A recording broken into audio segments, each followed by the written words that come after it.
some thoughts on this as someone who's black in higher education at a large, predominantly white institution.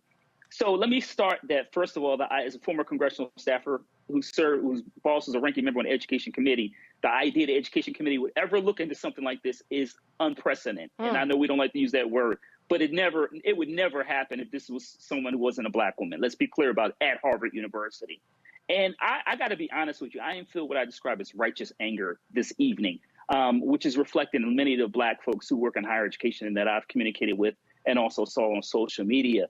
So this is a witch hunt from the very beginning, and I think this highlights a few things for Black people, whether in higher education or in other industries. And then, first of all, we've been told historically that the goal is American exceptionalism, but no one told you that when you're Black and exceptional, that you have to deal with scorn and envy. She's the first Black person to ever be is selected for president of Harvard University and was 400 years. It is the most recognizable institution in the world. And there were accusations of those from a DEI and affirmative action hire, where her credentials at Stanford and Harvard University are impeccable. But I think this is a warning sign for Black folks in our society who think that if you stay quiet, that they won't mind being your current position. And this is a clear indication that they're coming for all of us if your ideas and beliefs don't align with these kind of right-wing ideologues. What's going on, everyone? It's Sauce Zucchini here today, and welcome to, well, I don't know what to call this video. I'm pretty sure I caught up. It's going to be something about not diversity, not representation. How you say it? But I wanted to kind of highlight in the intro you see the progressives. They're already complaining. They're telling you this is a new weapon that conservatives are leveraging, plagiarism. But the question is, did she participate in plagiarism or not? The guy you saw in the intro, he's some professor from the academics. And you're going to see a lot of these so-called academic Black progressives. They're coming out of the woodworks to defend this woman. I didn't even know who this woman was until her Senate hearing about anti-Semitism on her campus. It seems like accountability is the real problem with what these Black progressives have, because they thought, I'm a diversity hire. I'm a Black person. I'm at the top of the victim hierarchy.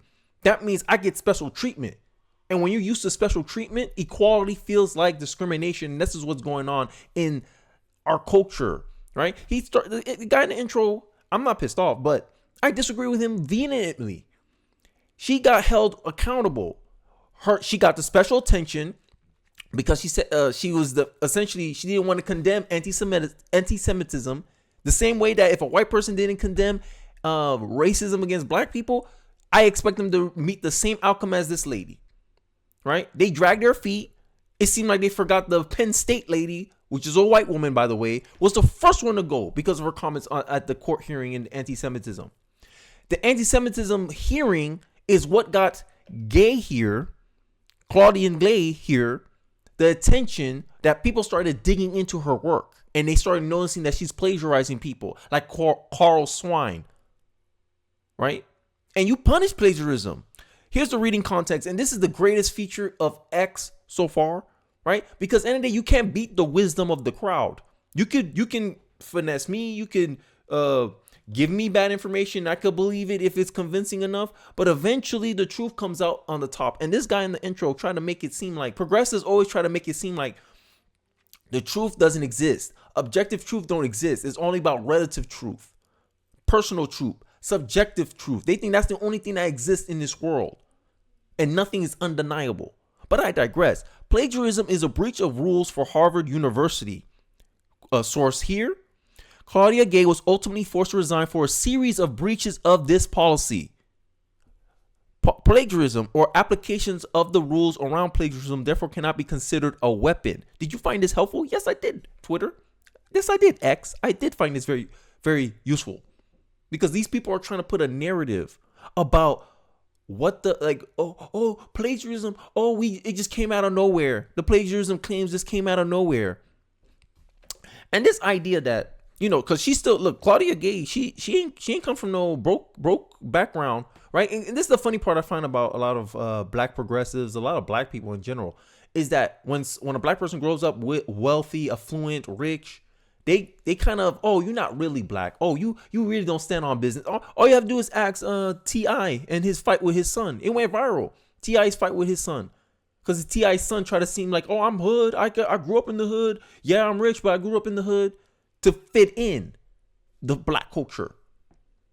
But then when something fits their narrative, that don't matter. And this is the debate that black conservatives always have pushed forward towards black progressives, is that black progressives condone racism towards black conservatives because they see them as an other. Here's a tweet. Here's a post that I want to reiterate here on this video. This is between the contrast between Clarence Thomas and Claudine Gay, an actual African American, and Claudine Gay is my people. She's Haitian. Yes, I'm Haitian. She's Haitian. The lady on the right is Haitian. This is African American, but who they siding with? This man got as much criticism from the left as the same way the right is criticizing Claudine Gay, but you don't hear black progressives come up. You don't hear these fake pro-blacks making their videos defending Clarence Thomas because they're not about being pro-black. Every self-proclaimed pro-black is not really pro-black. They're just pro-democrat, pro-progressive, pro-Marxist, pro-socialist. That's the real ideological bent, right? And they use identity as a form of creating their little dichotomy of hierarchies to lay blame on the system. But I digress. No, I'm rambling a little bit too much. The first individual grew up dirt poor, yet rose to become a predominant legal mind and the second black person to serve as the Supreme Court justice. The second grew up with wealth and privilege, plagiarized other scholars' work, and just resigned in disgrace. Accountability. That's what y'all really mad about. That's what progressives are really mad about. Accountability. Imagine that. If anyone get caught with plagiarism, you get caught with plagiarism in your university, you get kicked out of school. That's true for any student that had gone to college. But for some reason, because she's a black woman, she's at the top of the victim hierarchy, you're supposed to give her special consideration? How is this not racism? How is this not privilege? The left hates the first and celebrates the second. To the Marxists, ideological purity is all that matters. That is the reality. Marxism has taken over the black community. Marxism somehow, some way has become integrated into black culture. And this is why I criticize black culture a lot. We need to get rid of Marxism. Marxism is not helpful for the advancement of black people. It just keeps black people resentful, filled with grievance. So that way they could be a militant force for the Marxists. This is the reality. I digress. We need to stop. And here's another point too. We need to stop hiring people based on their identity and start going back to hiring people based on their qualifications. That's what American excellence was about. The black progressive in the intro, the academic. And it's always these academics. And I like the fact that he talks about how people are getting fired for going against the right-wing ideology. People are getting fired going against the left-wing ideology. Let's look at college where this professor claims to be. I'm in a predominantly white college, yes, but they're in your ideological wheelhouse. You right at home. That's your ideological tribe, black professor. 12-to-1 ratio. For every one conservative teacher, there's 12 of y'all. Y'all outnumber the conservatives 12-to-1 in academics in college. But you complaining about, oh, look at the ideological propaganda that's going on here. And just because Claudine Gay didn't fall into it, she got canceled essentially. When they've been doing it all the past few years, the left-wing ideologues was using their power and positions in these institutions to create a bureaucracy that filtered out conservative minds, conservative ideas, science that challenged their orthodoxy. Now they get held accountable on non-political terms. Hey, you didn't condemn any hate, and you got the attention you were looking for, and then we find out you're a plagiarist too. How can you be a president of a university punishing students for plagiarism, but you're participating in plagiarism yourself? Black progressives seems to want special treatment for black people, not equality. I digress. First black president of Harvard, serial plagiarist who resigned after the shortest tenure in school history. Stain. And this is the same thing with affirmative action. You bring in low quality, unqualified people who couldn't stand on their own merits, and then they give your university a black eye. First black female SCOTUS of justice doesn't know what a woman is. First black female VP speaks in word salads and has the lowest approval rating of any VP ever. It's almost like appointing people based solely on their race and gender is a bad idea. Yeah. But progressives don't see it that way. They care about the representation. But why would I want to elect someone of my people who is probably the least competent of our people just because she fits a certain box? She checks certain boxes. And then now she's supposed to represent us, and then she make us look bad. And then they get mad that when people start observing these patterns and they start having an assumption about black people, they want to get mad about that. But you are pushing the very thing that's causing those assumptions. You pushing people into the front because they fit boxes instead of, hey, do you actually have the qualifications to work this job?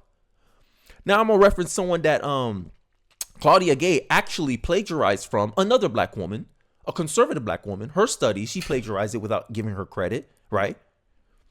Dr. Carl M. Swine. He has a point here. Progressives have hurt blacks and other minorities by focusing on group identity rather than qualifications. This is the source of the video. It hurts every racial and ethnic minority who plays by the rules and meet the standards placed before them. People who actually get jobs on their merit, like if I ever get fired from my job, I know it's because I wasn't good enough. I'm not going to be playing, oh, it's because I'm a black man. They can't see a black man succeeding. No, I'm very successful in my life. For a 27-year-old kid, I'm not a kid, but adult, I'm very successful in my life. I'm ahead of a lot of people my age.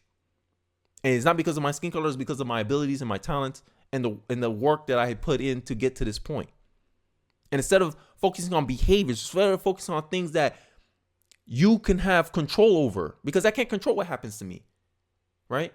And Claudine Gay is walking around, going to possibly walk away with a $900K salary or, I don't know, compensation for her role as Harvard president. So I don't think she's doing too bad, right? So here's another tweet I want to I'm about to wrap up soon. Criteria that matter: black women, black and woman. Criteria that don't matter: merit. See the issue? We really need to stop undermining our institutions to appease woke bigots. Racist and sexist are entirely reasonable descriptions for someone who wants Harvard to select Claudine Gay replacement as president on the basis of race and sex instead of considering merit. This is the reaction to the post that Mark Lamont Hill put out, that he said the next Harvard University president must be a black woman. Do you agree with the X post? Is it not that a racist, sexist statement to say? It's like me saying the next president of Harvard has to be a white man. The progressives will come. You know what the progressives will do. But these people, all they care about is power. They don't care about being consistent. They don't care about being principled. They say whatever benefits us at the moment is the stance we will take. This is the only thing progressives care about. Progressives believe in this saying: the means justify the ends. If I have to lie to get my ends, I will do it. If I have to steal to get my ends, I'll do it. This is the philosophy of a Marxist. This is the philosophy of socialists, communists. Here's a final X post before I end off the video. When a racist mob attacks a black person, we're not attacking her because she's a black woman. We're attacking her because she didn't want to condemn an ism, and she was caught plagiarizing. So she's going to set a bad example for the university. That's why she's getting criticized. But this is just framing, right? This is how you catch people framing, right? This is him framing the argument. He's arguing an imagination of events, not the reality of events. This is why I don't listen to these people. If it finds a similar legitimate reason for attack that allows it for it to accrue popular support and credibility, like what you do, and which allows the growing mob to deny that they are attacking the person in this way because the person is black. And he has 1/14. But the main issue here is, look at the community notes. Oh, I love it. Other presidents of elite universities who are not black lost their jobs for similar reasons in 2023. Mark Tercy, I don't know, I ain't gonna say that last name, sorry, of Stanford resigned over research misconduct, exposed, bam, debunked. Liz Miguel of Penn resigned over remarks regarding genocides that were substantially the same as gays. Right?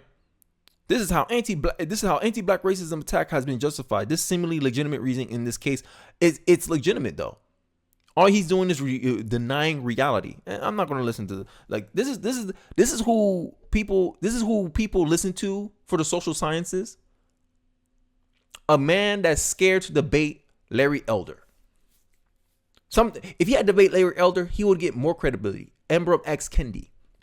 But they avoid him. Why? Because they know they know their whole argument, their whole worldview will get shattered, and those who follow along with it. But these are the people that I'm supposed to buy their books for my kids to teach them this bull crap. This is the trash y'all want me to disseminate and give to my kids from this guy? Oh, I'm not trying to get pissed off on the video today, but hey, let me know your thoughts.